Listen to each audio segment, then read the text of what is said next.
La revolución industrial. ¿Cuándo tiene lugar? En el periodo que va de 1780 a 1840.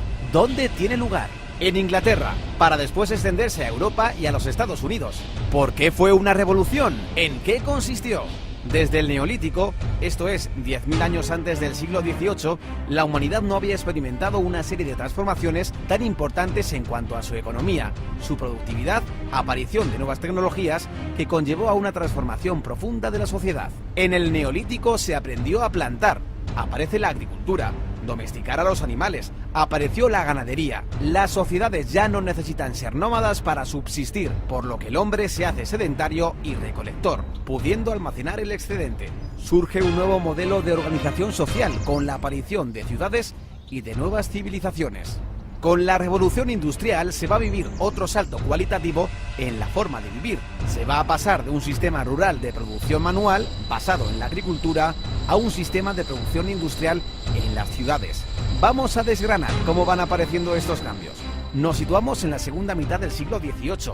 En Inglaterra, las 13 colonias británicas en América acaban de independizarse, hecho que marca el inicio de la Edad Moderna. Es la época de las revoluciones liberales y el derrocamiento del antiguo régimen. Desaparece el poder absoluto del monarca. Los súbditos se convierten en ciudadanos que van a poder tomar decisiones sobre su propio destino. Desaparece la brecha social entre los privilegiados y el pueblo llano, con el surgimiento de una nueva clase social, la burguesía, una clase revolucionaria enfrentada a los estamentos de los privilegiados. ¿Por qué la revolución industrial comienza en Inglaterra? En Inglaterra, 100 años antes, el sistema parlamentario, definido ideológicamente por el liberalismo de John Locke, basado en la división de poderes, la economía de mercado y la libertad individual. Este modelo fue copiado después por Estados Unidos, Francia, España y es el modelo que se usa hoy en día en casi todos los países democráticos. Este sistema presta un nivel de seguridad jurídica que proporcionaba suficientes garantías para el empresario privado. Ello sumado a una mentalidad protestante más abierta que en otros países del sur de Europa, un periodo de paz dentro de Gran Bretaña, un buen sistema bancario, cierto equilibrio monetario y la ausencia de inflación hacen que se den las condiciones para que aparezca el capitalismo. Y con ello, la revolución de la industria. Inglaterra también tenía una posición geoestratégica privilegiada, poseía una gran flota naval que dominaba los mares, controlaba, entre otros, los territorios del subcontinente indio, fuente importante de materias primas para su industria, como el algodón que alimentaba la industria textil.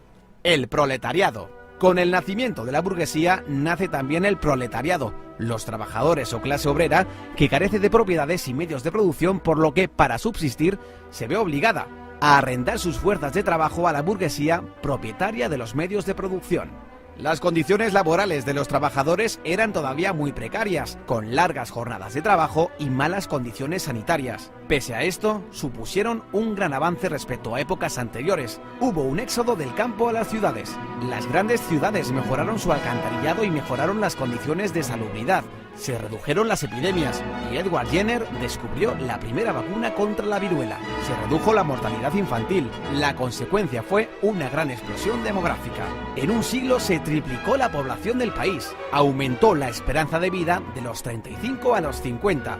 El capitalismo trajo progreso y el salario medio en Inglaterra se duplicó. Los precios bajaron y mejoró sustancialmente la calidad de vida. Aunque el nivel de vida mejoró en el cómputo general, los grandes beneficiarios fueron los burgueses, que pasan de ser una clase social revolucionaria a una clase acomodada. La burguesía, cuya situación de privilegio social se basa fundamentalmente en la fortuna, desplaza definitivamente a la aristocracia terrateniente, cuyos privilegios estaban en su origen o en sus vínculos de sangre. Pero el nivel de vida de la clase obrera todavía tendría un amplio margen de mejora, y si no, que se lo digan a Karl Marx. ¿Cuál fue el principal avance tecnológico de la revolución industrial? La máquina de vapor fue un invento que perfeccionó el ingeniero escocés James Watt.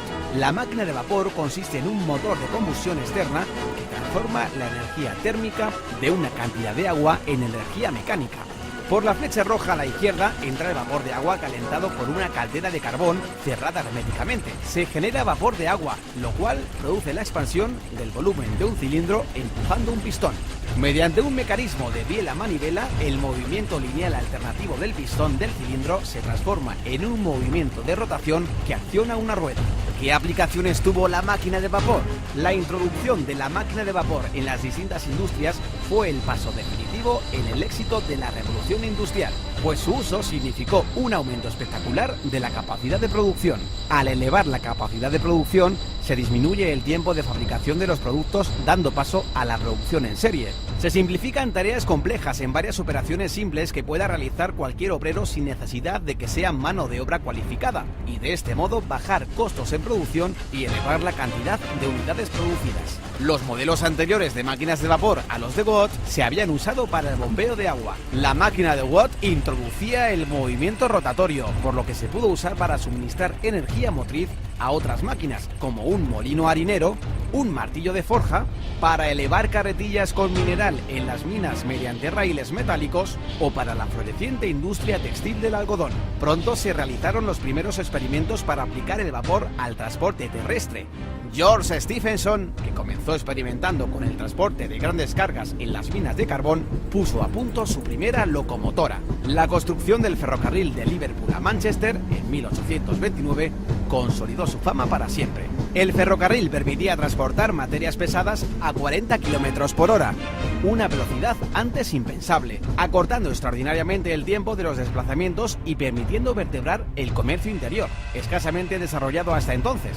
El volumen de los intercambios se multiplicó. También se aplicó el vapor en otro ámbito de la industria del transporte, la navegación fluvial y marítima, con la invención de los barcos de vapor.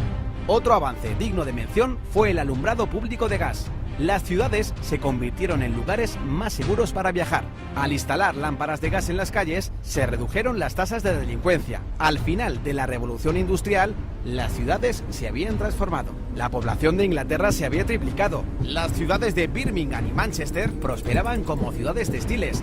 Ruedas mecánicas tejían su tela y sus chimeneas echaban humo sin parar. Aparecieron ferrocarriles, modificando y vertebrando el trazado de las ciudades. Y en los muelles, barcos de vapor.